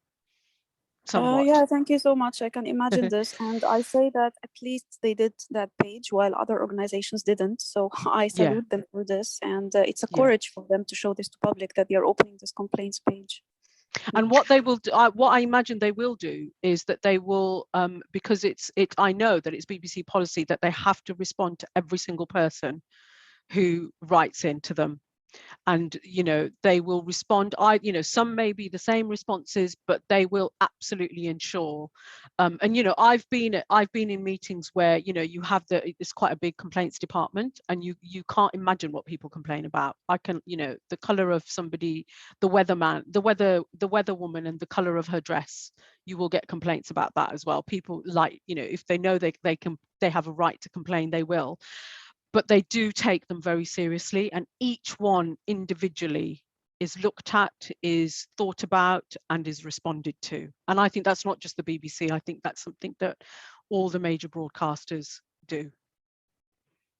Yeah, but isn't that just a way to get free advice when you're out of touch? Open up a complaints line. That's what companies do too. Yeah. Well, free advice if you're well, I think that they've got a lot of they would argue that they have a lot of expertise within the organization, but it's really difficult to have direct contact with your audience. You know, it's all about the audiences, and the only way that you would perhaps be able to get that direct response of how they're feeling, and not just on social media or on Twitter or on a Facebook page or anything, is with a direct you know, having direct dialogue with them. So, well, I mean, but that means you just don't have people on the ground talking to the community. That's what it tells me. I mean, when you have to talk to a Middle East correspondent about Muslims in your own country, those are two totally different types of communities. But it wasn't, I just gave that as an example. It wasn't just Frank Gardner. There were a lot of kind of UK-based people Muslim reporters in the UK from News Gathering, people who had made documentaries about the Muslim community who are from the UK. I only gave Frank Gardner as an instantly recognizable name. The whole point of that meeting was expertise from across the BBC, which was not, and you're absolutely right, of course it was. Of course Frank Gardner's experience is going to be completely different to, you know, me, who was also in that meeting, about my experiences as a Muslim in Birmingham in the UK, and how I felt that the stories were being, or how I felt that the Muslim community was being portrayed. So it wasn't just that. I was just giving that as an example. There was about 75 people in that room who were all brought different experiences and different bits of kind of content making experience and their own experiences. And it wasn't just because you can't just have a bunch, for me, you can't just have a group of Muslims in a room. You have to have other people as well who are going to be, you know, the editors and the people and the commissioners who are making those decisions as well. And that's what that conversation was about. Perhaps it was just the fact that I mentioned it was Frank Gardner. It wasn't just Frank Gardner. There was lots of other experiences in that room. Thank you, Yeah, Neila. I just have my doubts because I always have the feeling that it's easier to talk to a white man instead of just going to your neighbor and getting it. It's like your neighbor has to be translated by the white guy. And that's because I have contacts. I go straight to the Muslim community. My partner is Muslim. So I'm in, you know, for me, it's a daily thing. I'm about to work one of my sources this afternoon about the story we want to work on for this production with regard to what I was shocked by right now in the reporting on the corona vaccinations, at least in Europe. I'm not talking about the UK, I'm talking about Europe. And Christina, who I'm working for, has been finding the same thing in her country, or the country she's looking at. When it comes to the whole vaccinations and for the Muslims community, they're not being portrayed as rational beings at all. And this is what you run into in so many things. You're only rational if the white guy decides you are. Yeah, I understand what you're saying. Get behind, You can't be, so, you know, arguments like, okay, the vaccination program has been an absolute failure in Europe. But no, Muslims aren't getting vaccinated because they're afraid it's not halal. Well, the fact that older people have to get online to register for a vaccination, which is a problem for the elderly in general, that obstacle is not even mentioned, but the halal argument is, you know, and it's like they're not part of the rest of the country, the world. It's always this weird little irrational thing. So just to your point about you're saying about having a legitimate person, so it's almost like you have to go to somebody else and then that person decides whether that story is real, whether that story is valued or valid. I think that's what you were saying, and it's not directly from, you know, what I would say is, and you know, this is just because we're talking about it. My experience of the BBC is that they are always talking to their audiences. They have audience, what's it called? Audience response sessions. Before many programs go out in terms of piloting, they test them on various audience groups, and those audience groups are you know, there are real experts who are who pick the people who are going to be as part of that audience group. You know, it is, you know, I know it sounds like I'm being defensive, but I have to tell you my experiences because I've worked in the diversity and inclusion spaces for various parts of the BBC. You know, it is taken very seriously, and it is to the best of their abilities. They don't always get it right. Of course, they don't always get it right, but there is a real appetite and a real for people like me, you know, coming to me for expertise, and if I don't know the answer, because I don't have all the answers always, it's about then making sure that they are in the right direction. So putting them in contact with people who will be able to give them that expertise. I think that, you know, the vaccination story that you're talking about, I think that narrative started off in the UK as well. But I think it very quickly was changed. It was very, very, very quickly that narrative changed in the UK because I believe that the right people and a diverse number of voices in the newsroom were able to say, actually, you know, it's not because they you know, but there was a group of people who did think it wasn't halal. You know, that's a fact. You know, it may have been a small group, it may have been a very small group, but that was some of the reasons, not all of the reasons, but it was some of the reasons that were coming up. But I think that was very quickly balanced up with language barriers, which is not just about Muslims, it's about it's about European, Eastern European, it's about all the other language barriers that you have in the UK. or the different languages, sorry, that people speak in the UK.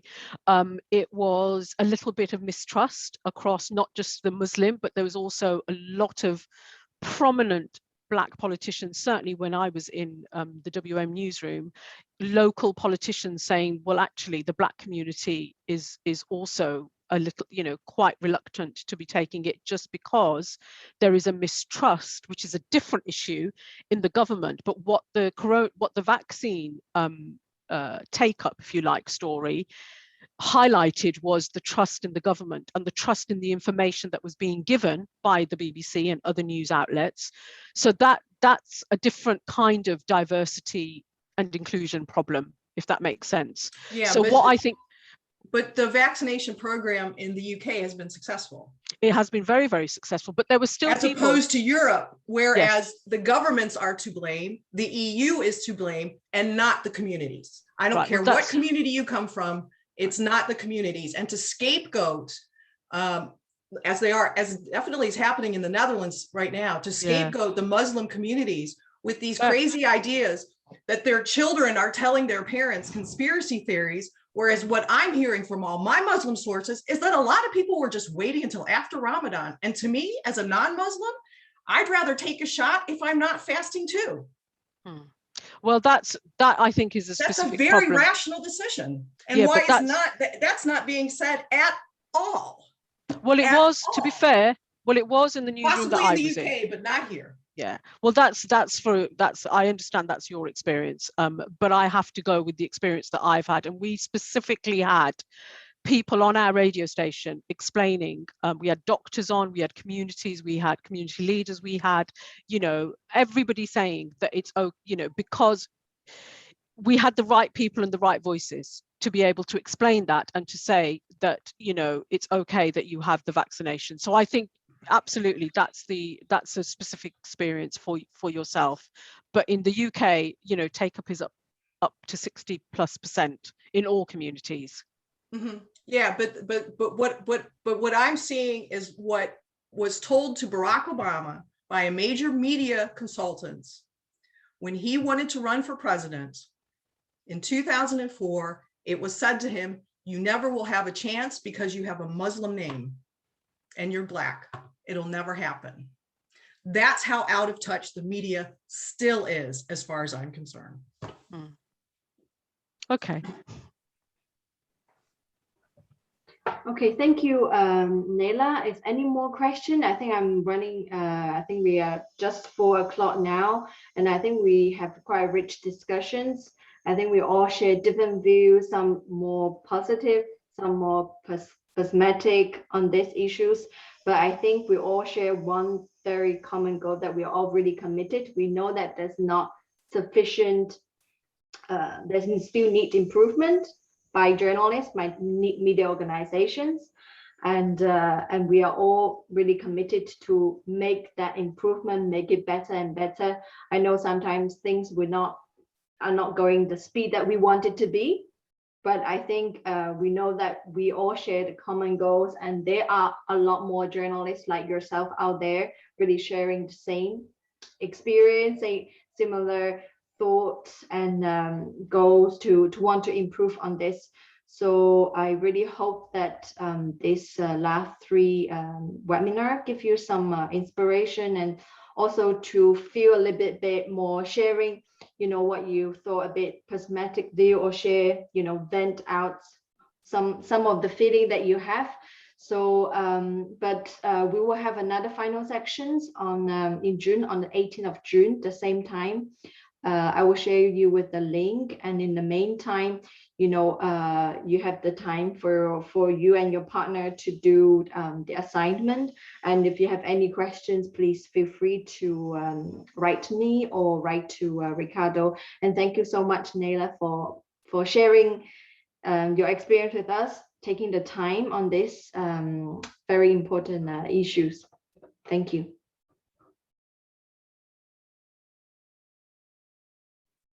Bye-bye, everyone. Have a nice weekend.